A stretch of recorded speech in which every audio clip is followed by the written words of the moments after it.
Hello, as you can see, today I'll be talking about the game Colt Express. This came out in 2014, which is probably somewhere around the time I acquired it. Now I know there's probably newer versions and I know there's several expansions. I just have the base game, so I'll only be going over how to play the base game. So let me get started with setup and then we'll move on to how to play. Alright, first thing, players will choose a character and they'll take the corresponding character card and place it in front of them. Now, I will want to mention, I don't know if all versions have this, but the version that I have came with these larger character profiles that you can use instead of the character card. So either way, I'm going to use the character profiles for my game explanation here, but if your game doesn't have those, the rules mention using these character cards. So I'll just leave the character card up here. You can see it kind of has the same information. This is their special ability shown at the bottom here and here. And I'll kind of explain what you would play if you didn't have these, where you would place your decks of cards in relation to the character card, and where you would place them on this character profile if you have that instead. Each character will take the 6 bullet cards that matches the color of the character they've chosen. They will show like 1 bullet, 2 bullets, 3, 4, 5, 6, and so forth. You place them in that order with the 1 bullet on the bottom and then ascending up to the 6 bullets at the top. If you're playing with just the character cards, you place those to the left of your character card. If you have the character profile sheet, you can see there's a space here to place them. So that's what I will do. You then take the 10 action cards of your color and shuffle them up. If you're playing with just the character card, then you would then place them face down to the right of your character card. If you have this character profile sheet, you'll see there's a space to place those 10 action cards. You'll get out your purse tokens. They have different denominations on them, but each player will take a $250 denomination purse and place that face down either on their character card or on their character profile. You'll always want to keep the value of your purses hidden so the other players don't know the values. As again I said, you can see they have different possible values, but everybody's first one is 250. I'm setting up for a 3-player game here, so you can see I've got their action cards, their bullet cards, their initial purse of 250, and again I just put the character card up there. That's really not needed if you're using the character profile sheets if you have them, but I just thought I'd show the character cards in case that's all that you do have. In the center of your player, you'll place your locomotive. Now again, if this is a brand new game, you'll have to assemble this locomotive, but after that it stores in the box here along with the other cars, so you don't have to assemble them every time you play the game. So again, you'll take your locomotive, place it in the center of the table, then you'll choose as many cars as there are number of players, and you can choose whichever cars you want. The difference is they'll have different icon down here that shows the loot that's going to get placed in that car. So I'm setting up for a 3-player game, so I'll just choose 3 random cars. Again, it's your choice which ones you want to use. So you'll assemble your train, like this. You put the cars in whichever order you want. Then you'll look at the icon in each train car, and where is it over here? And you'll place that loot. So in here we would put 1 purse. So you shuffle up your purses face down and then choose one without looking at it and just place it in that train car. In this one you'll see we put 3 gems. or jewels. The jewels have a known value of 500 each, so you don't need, you can put them face down, but there's no need to because everybody knows they are worth 500. In this car, you'll see we'll place 4 purses and 1 gem. So again, you choose these randomly and leave them face down so nobody knows the values. So again, we need 4. And then 1 jewel. So I'll place the 1 jewel in there. In the locomotive, if you can see this icon here, you'll place 1 strong box. Those have a value of 1,000. You can place it face down or face up, but everybody knows those have a value of 1,000. You'll take your Marshall figure, that's the yellow one, and you'll place him in the locomotive as well with the strong box. You'll take the second strong box token and just place that somewhere near the locomotive. It may come into play, it may not. All the other unused purses and jewel tokens can just go back in the box. They won't be used. You'll get your round card deck that corresponds to the number of players. So this deck is for 2 to 4 players. This one's for 5 to 6 players. I'm playing with 3 players, so I'll use the 2 to 4 player round deck. This one can just go back in the box. You will shuffle this deck and then randomly draw 4 of those round cards. Alright, so I've drawn 4. The other ones can just go back in the box. You'll randomly draw one of the 3 train station cards. They are the ones that look like this that say stop. You'll randomly draw 1. The other 2 can go back on the box. Then with your 4 round cards, you'll you'll shuffle them if you haven't already and place them on top of the round deck. On top of the train station card. So you'll have a face down deck of 5 cards. You'll take this deck of, they're all the same, they're neutral bullet cards, so you'll take that deck and just place it somewhere near the locomotive. You'll take a corresponding bandit pawn for each player, the color of each player. You'll mix those up and draw 1 at random, and that will be your first player. I'm just, for the purposes here, going to make the blue player my first player. And the first player will take the round deck, and that indicates who's the first player for that round. The first player is player 1, then in clockwise order the next player is player 2, and then the next player, player 3, etc., depending on the number of players you have. The players with an odd number will place their bandit pawns in the caboose, so that's player, for me, that's player 1 and player 3. The players with an even number, which will be my player 2, place their bandit pawn in the car next to the caboose. So he'll go in this one.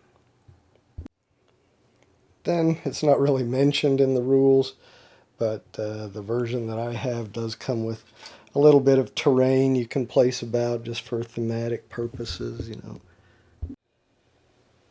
So, like so, it does come with a little bit more of this terrain, but it really serves no game purpose, at least in this version, so I just place it out to show it that it does come with the game, or at least the version that I bought.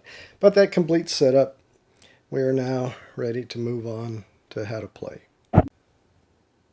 Alright, so how do we play? Well, kind of the object of the game is you want to be the bandit who is able to get the greatest value in loot by the end of the game. The game is played in rounds. It'll be 5 rounds as designated by your 5 round cards here that the first player has at the beginning of the game. So at the start of the round, players will shuffle their action deck and draw 6 cards into their hand. Now at the beginning of the game the players should have already shuffled their action deck, so they shouldn't have to shuffle again. But then they draw 6 cards into their hand. Now Doc here has a special ability where he gets to draw 7 cards as denoted here. So we'll have him draw his 7 cards into his hand.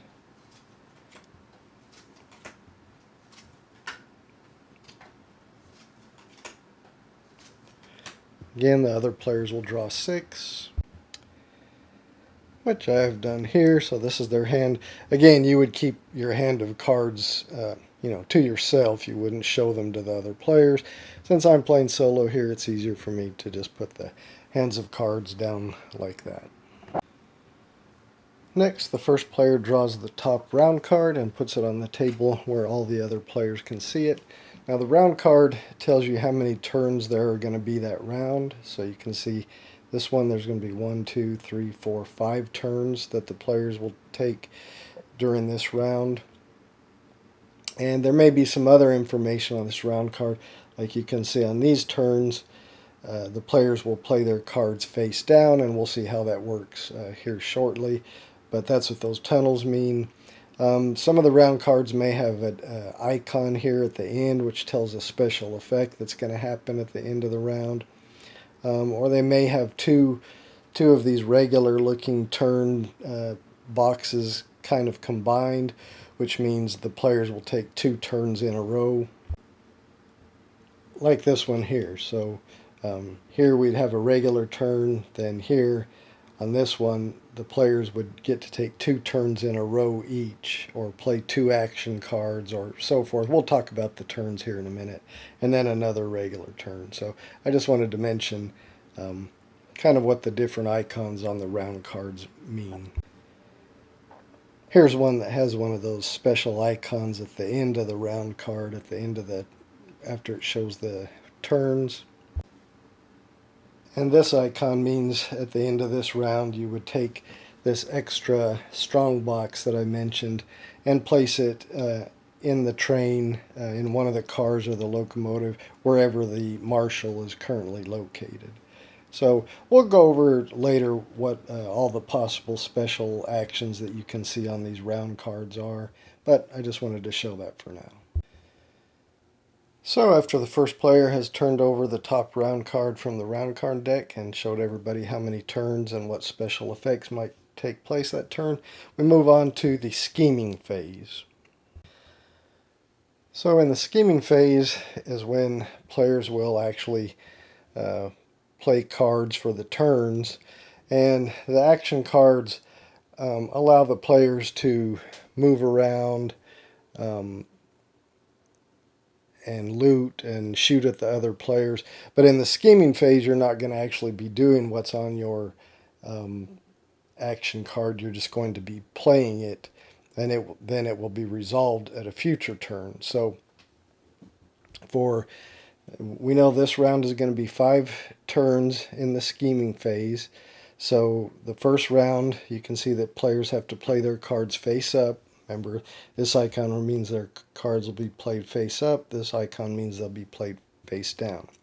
So at the beginning of the scheming phase, the first player will be playing 1 card face up.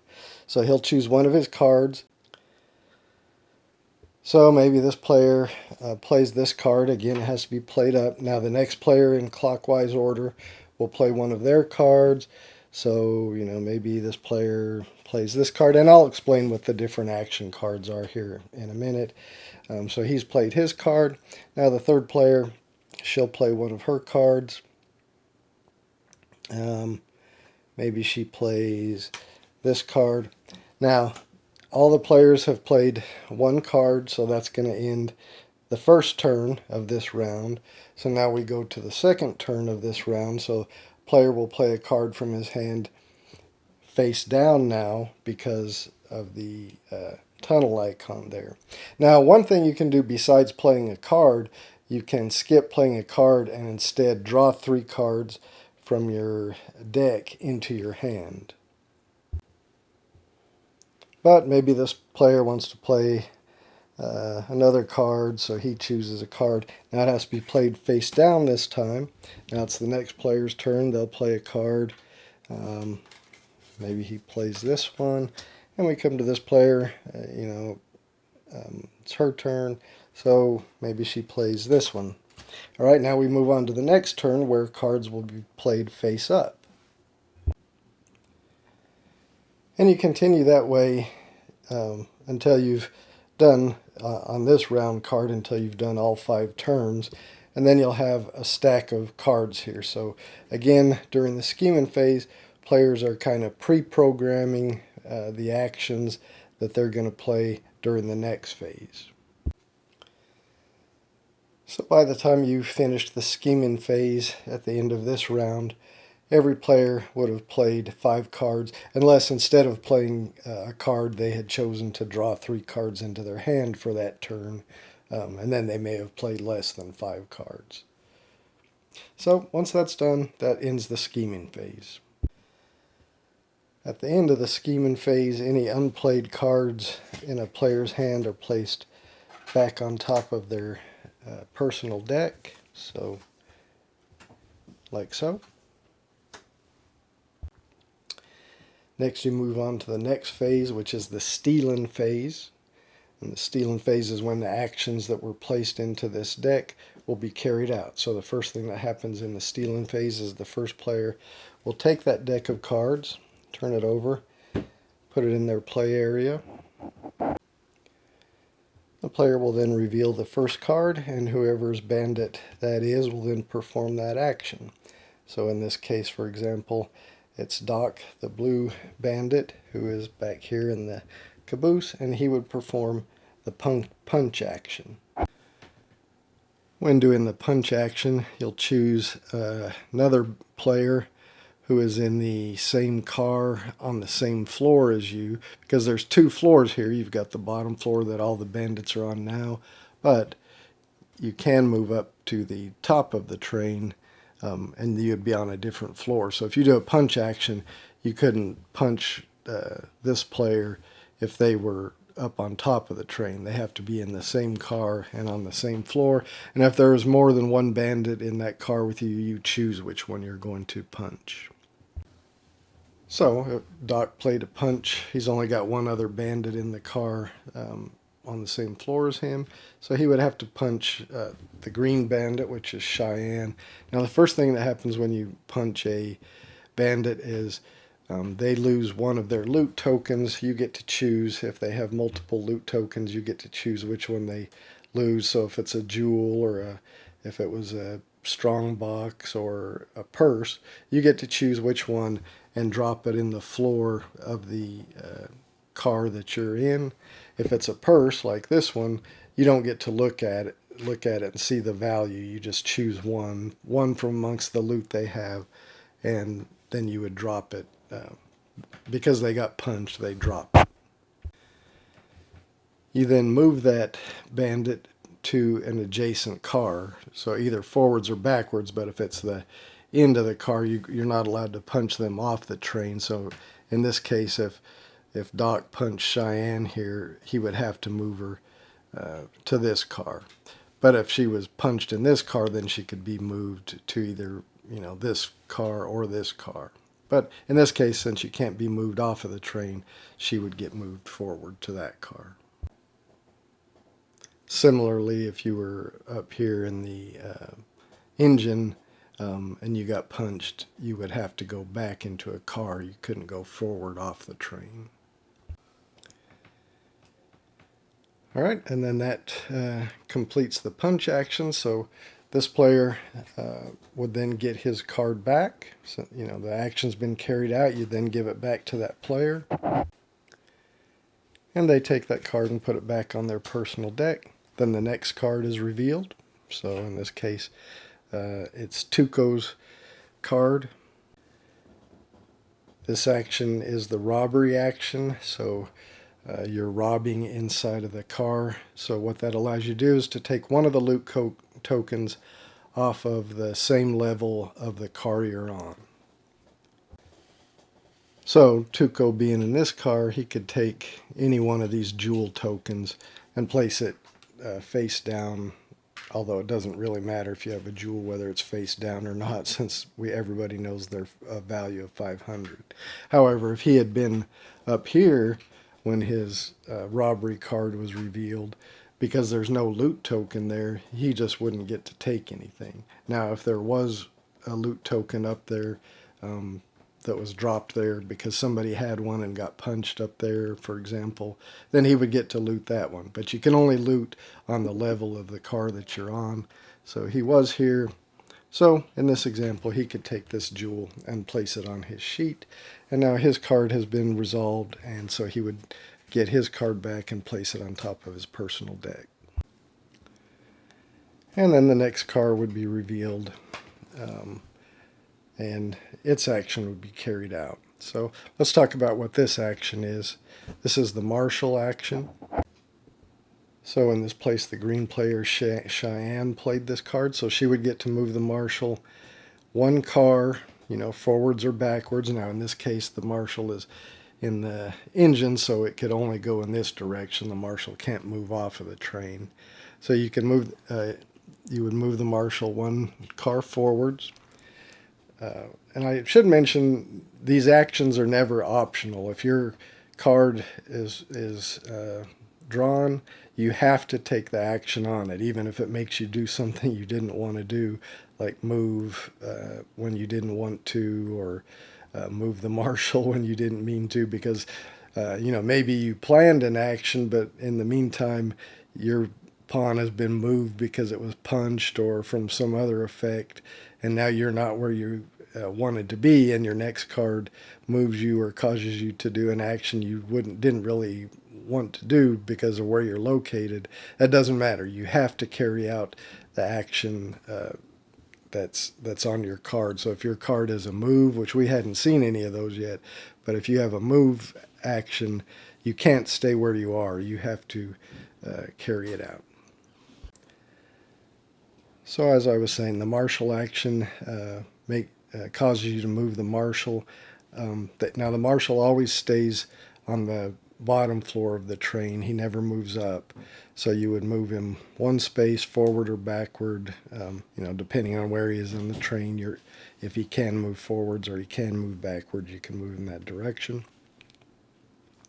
Then if the Marshal moves into a car that has other players, for instance, if the Marshal moved here, whenever the Marshal enters a car with other players or other players enter a car where the Marshal is, first thing they have to do is escape to the roof. Remember, the Marshal would never be on the roof, so they wouldn't ever escape down to a car. So first thing they do is escape to the roof. And then additionally, the Marshal shot at them, so they each have to take one of these neutral bullet cards and put it into their deck. And what the bullet cards do, the neutral bullet cards or another player's bullet cards, if they shoot you, which we haven't seen that action yet, but I see one is coming up. What those do is basically clog up your deck, because if you draw them, you can't use them to take an action. They're just worthless to you. All right, so again, the Marshal action allows you to move the Marshal one car. If a bandit ever moves into a space where the Marshal is, or if the Marshal ever moves into a space where a bandit or bandits are, the bandits must escape to the roof of that car, and they take a neutral bullet card and add it to their deck. But our Marshal was here with Cheyenne playing the Marshal card. She would only be able to move him one, so he would move here. So these two wouldn't really have had to escape to the roof there. All right, and then Cheyenne would get her card. And then the next card is already face up because they were played face down in the second round. And this shows us the shoot action. So let's talk about what the shoot action is. Here, Doc is taking the shoot action. Or to be more precise, I think it's called the fire action in the game, not the shoot action, the fire action. So when you take the fire action, you choose an opponent. If you're on the inside the train, on the ground floor of the train, not on the roof, You can choose an opponent who is in an adjacent car to be your target. You cannot choose an opponent who's in the same car as you. You have to choose one that's in an adjacent car, and then you give them one of your bullet cards. So for instance, if Doc said, I'm going to shoot Tuco, he's one car away. Now you can shoot forwards, in one car forwards or one card backwards. So in this case, since there's none backwards, and he's got two opponents in this car, he would choose one of them to be the target. And in this case, if he chose Tuco, he gives him one of his bullet cards. So just kind of like the neutral bullet card, you take the top card off your bullet deck, and they give it to them, and they have to place it into their personal deck. If both of these bandits had been over in this car and he played the fire action, well, he wouldn't be able to shoot anybody, because you can only shoot one car away if you are on the inside the train. Now, if you happen to be on the roof of the train when you take the fire action, you can shoot a bandit who is any distance away as long as they are in your line of sight.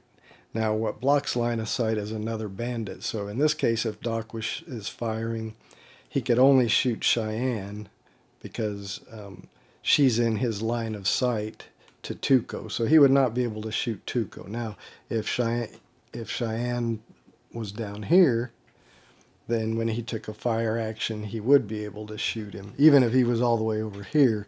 So the distance doesn't matter when you're on the roof of the train. But if another bandit is in your line of sight, then you couldn't shoot that one. You would have to shoot this one. Now, if two bandits are on the same roof, then you could choose either one of them as your target. However, just like when you're in the train, you cannot shoot a bandit that is on the same car as you are. So in this case, if Doc shot, he would not be able to shoot Cheyenne, but he could shoot Tuco. If when your shoot card is revealed, you don't have a target, then you just keep your bullet card. You don't get to give it to anybody because you have no target. So you just keep it and nothing happens. You just get your card back. So you continue the stealing phase that way, going through all the cards in the deck until all the actions have been performed. So let's look at some of the other types of actions we haven't seen yet. We've seen a shoot action, so we won't do that one. We've seen the robbery action, so we won't talk about that one. Okay, a move action. So if your action card with this symbol on it was revealed, you can move. If you're inside the train, you can move either backwards one car or forwards one car. If you are on the roof of the train, you can move a distance of up to 3 cars. So if Cheyenne here played a move with this icon on it, she could move all the way to the locomotive, 1, 2, 3. You don't have to, you can move up to 3, so she could just move here. But anyway, you stay on the same level. If you're on the roof of the train, you can move from 1 to 3 cars. If you're inside the train, you can only move 1 car. Again, you must move. You can't stay where you are.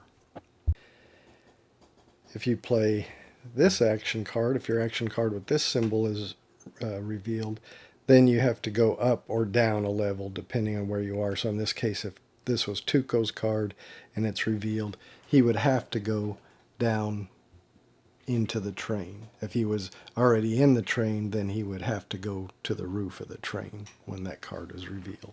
So again, you just start either going up or down depending on which level you're already on. And I think at this point that covers all the possible actions. So again, during the round, during the stealing phase, you'll go through all the cards that were played in the scheming phase, and the players, when their card of their color is revealed, they will have to take that action. Once all the cards have been gone through, then that will end that round. If there was a special action at the end of the round card, then that would be carried out. Then you'll end the round by shuffling your personal deck. And so that'd be all 10 of your action cards plus any bullet cards that you have. You shuffle that up again to form a new personal deck. So at the start of round, you'll then draw your 6 or 7 cards if you're Doc. The next player to the left of the current first player will then take the round deck, and he will be the person who reveals the round card for that next turn, and he will be the first player for that next round. And so you'll continue until you've gone through all of the round cards. Alright, so after you've gone through 5 rounds, gone through all the round cards, the last one being the train station card, then players will add up the value of all the loot that they've collected on their player card or player profile sheet. So they'll flip over their purses and add the values of those and their jewels, and if they got a strong box. And whoever has collected the highest value of loot wins the game. Now, you also get to add $1,000 if you get the Gunslinger Award, and that's the player or players who shot the most bullets, so who did the most fire actions, I guess. So you'll know that because they'll have the fewest bullet cards left in their bullet deck. So you don't have to shoot all of them, you just have to be the player who shot the most, and if you did, then you'll see you get to add an extra $1,000 to your loot total. If 2 players, now you don't have to shoot all of yours, you don't have to shoot all of your cards, all of your bullets. You just have to have been the player that shot the most, or tied with the player that shot the most. So if it's a tie, the players that tied both get the $1,000 bonus. And if you're just playing with the character card, you just flip that over and it shows you got the gunslinger bonus of 1,000. So again, if you are the player or tied players who shot the most bullets, you get the Gunslinger Award and add that to your total of loot. So the player with the highest loot total wins. If 2 players tie for the highest total, then amongst the tied players, whichever one received the fewest amount of bullet cards, either neutral or from other players, wins the game. So that pretty much wraps up how you play the game. It's not very difficult. It really doesn't take very long. So I'm going to set it back up to how it was right after we completed setup, and we'll go through a few example turns. Before we get started with the example turns, I just wanted to talk about the special powers of Tuco and Cheyenne. We've already discussed Doc's special ability. He draws 7 cards at the beginning of a round, whereas the other players get 6. Cheyenne, if she punches a player and they drop a purse, then she can actually take that purse and put it in on her character sheet or character card. If they drop a strong box or a jewel, then it just falls on the floor. She doesn't get to take that. In Tuco, as I mentioned in the rules overview, players can't shoot or fire on another player that's in the same car as them, or at a different level than them. You know, they have to shoot into an adjacent car. If Tuco takes a fire action, he can fire. If somebody is on the roof of the car above him, he can fire on them. Or if he's on the roof and they're in the car below him, he can fire on them. And also he can fire on somebody that is in the same space as him. There are 3 other characters, Belle, Django, and Ghost. And they have special abilities as well, but I'm not going to go over theirs in this overview. Alright, I think I've got everything back to how it was right after setup. So each player at the start of the round will draw their hand of cards. So Doc will draw 7, Cheyenne and Tuco will each draw 6. Alright, so here are their hand of cards laid out here. Again, you would normally keep them in your hand. Alright, the first player, being Doc in this example, will draw the first round card and place it on the table where everybody can see it. And we'll see there will be 1, 2, 3, 4 rounds. In the second round, all players will place their card face down, and in the, I mean, not turns, this is 1, 2, 3, 4 turns in this round, and in the second turn all the players will play their cards face down, and the third turn players will play twice in a row, so they can put down 2 cards in a row, or they could put down 1 card and draw 3 cards, or they could draw 6 cards, however they want to take their turn, but they take 2 turns in a row before the next player takes their turn. And then in the fourth turn, players just play as normal. And then we have the special ability there where the extra strong box will get placed at the end of the round. Alright, so Doc is first to play a card. Now he's in this card back here. He wants to loot that, so he is going to rob. So he's going to play a rob card. Again, it's the first turn, so he'll play that face up. All the players can see what he is playing. Alright, now we come to Tuco. He's here. He knows he's got 3 jewels there, so he's probably going to want to pick one of those up, and he's got some robbery cards, so he's going to play one of his robbery cards. So he'll play that face up on the pile. Alright, then we'll come to Cheyenne. She's back here with Doc. She saw that he played a robbery card, so she knows he's going to pick up that bag, so maybe she wants him to lose that. So she's going to play her punch card because she knows he'll drop that and she'll be able to pick it up. So she's going to play her punch card. Alright, well, that's going to end the first turn. So now we go to the second turn where the players will play their cards face down. So the other players would not know, in a real game, they would not know what card the player played at this point. We'll know since I'm playing solo and we can see what everybody's playing. Well, Doc has a couple of fire cards. He knows he couldn't fire at Cheyenne, but he could fire at Tuco. So, he'd like to get that gunslinger bonus and hamper Tuco by putting bullet cards in his hand. So he decides he's going to play a fire card. Again, he's playing that face down. The other players would not know what he played. Tuco, because there's several jewels there and he wants to get more of them, they're being worth 500 each, he's going to play another robbery card. He'll play that face down. Other players would not know what he played. And finally we have Cheyenne here. She would like to have a robbery card, but she'll figure she'll have already gotten that loot anyway when she punches Doc, so she's going to try to move to another car. So she's going to play one of her move cards face down. Alright, that would end the second turn. Alright, we're coming to the third turn where the players will play twice in a row. So again, going for that gunslinger bonus, Doc is going to play a fire card. This time it goes face up because we're here, and because he's got to take another turn, he decides he's going to move the marshal. The players will know that that's what he intends on doing because they'll see the cards he played. Alright, Tuco, he decides he's going to go up, so he's going to play a move up, and then he's going to play a move the marshal card as well. Again, we're on this turn, so the players are taking 2 turns in a row.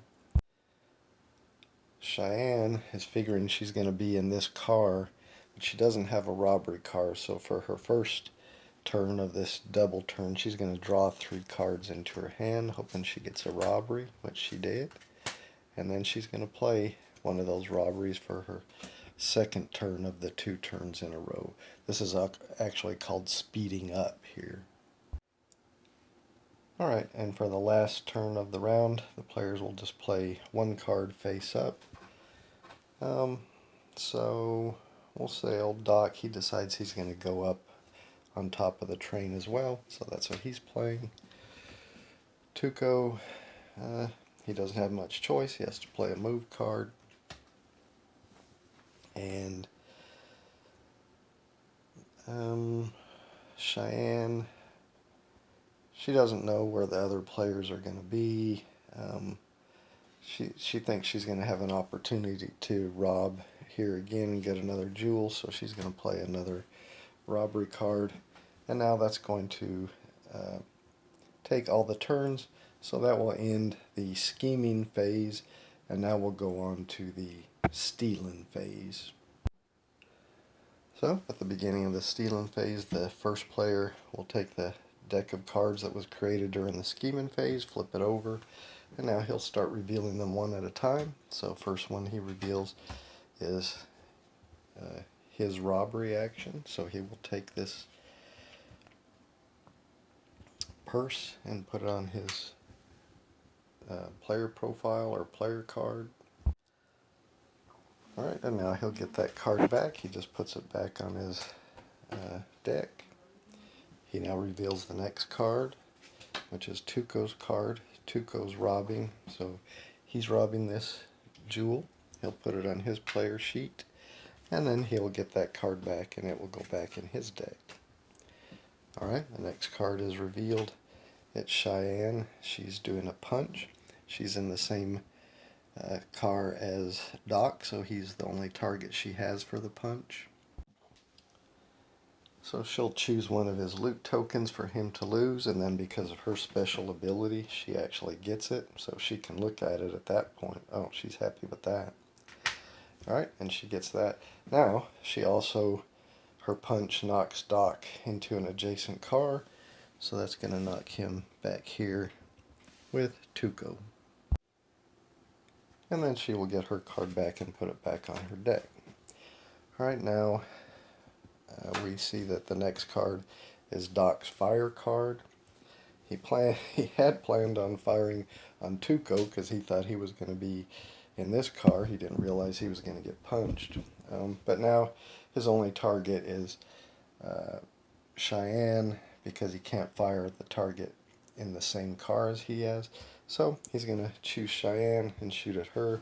He'll give her one of his bullet cards. She has to put that on her deck. And then he'll take his card and put it back in his play area. And now the next card is Tuco. He's doing a robbery.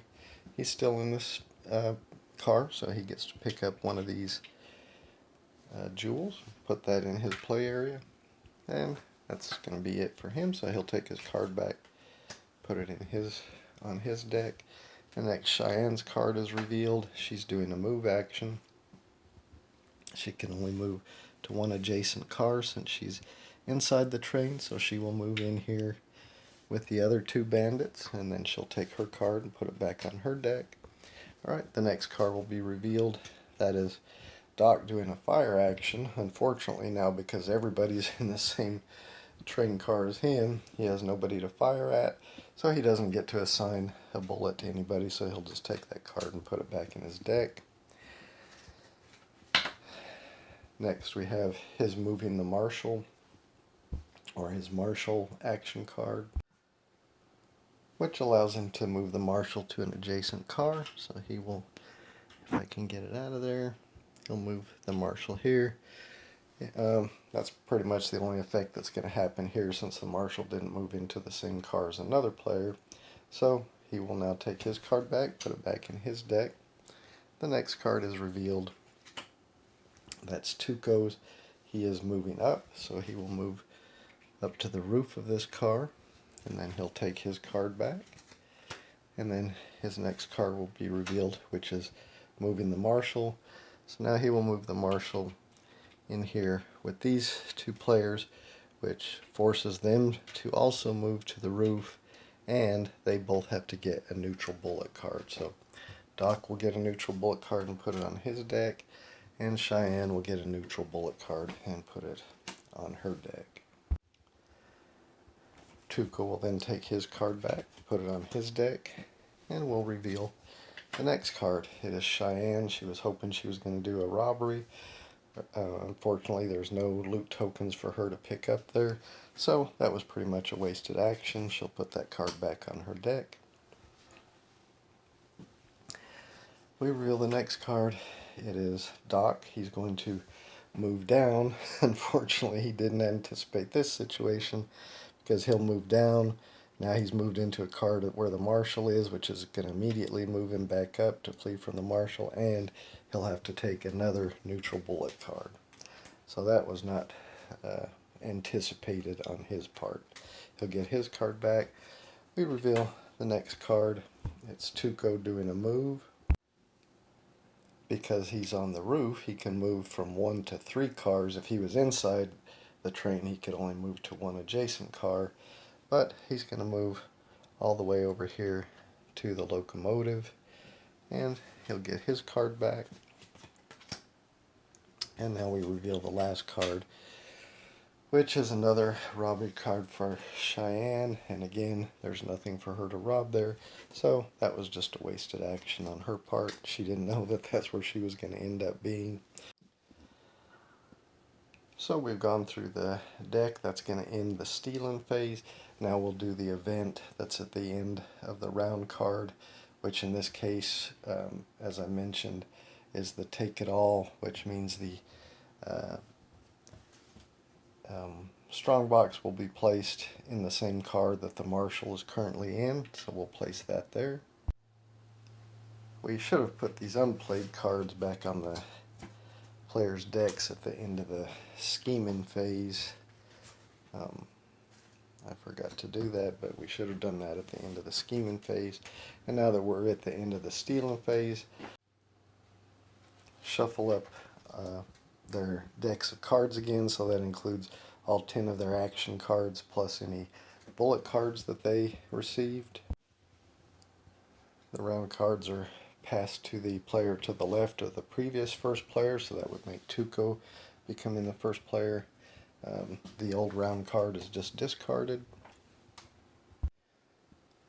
We then start a new round with the players drawing their cards. Again, Doc draws 7, so he gets 1, 2, 3, 4, 5, 6. So he draw a bullet card, so that's going to be worthless to him. And 7.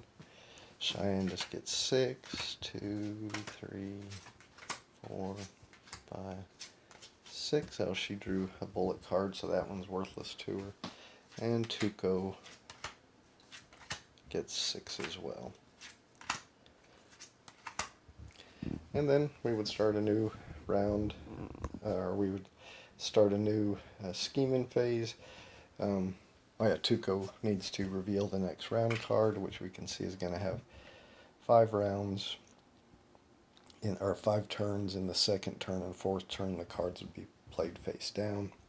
And now we would start a new scheming phase, starting with Tuco being the first player to play a card down onto the table, and then going around. So that pretty much, I think, you can understand how the game plays from that one example round. We would continue until we've gone through all 5 round cards, and then see who's the winner, who has the most loot, including anybody that may get the gunslinger bonus for having shot the most bullets. So that's it. That's Colt Express. It's pretty simple. I think it's a fun, quick game to play occasionally. Again, not really one of my favorites, but I think it's it's one I pull out every probably several years or something. I don't think I've played it. I think 2020 was the last time I showed that I played this, so it's been about 4 years, I guess. But it's a fun, quick game. I know there's expansions to it. I don't know what they add. Probably something good, but I haven't played them, so I can't speak to those. But I'm going to go ahead and wrap this video up. Thanks for watching. I hope you enjoyed it.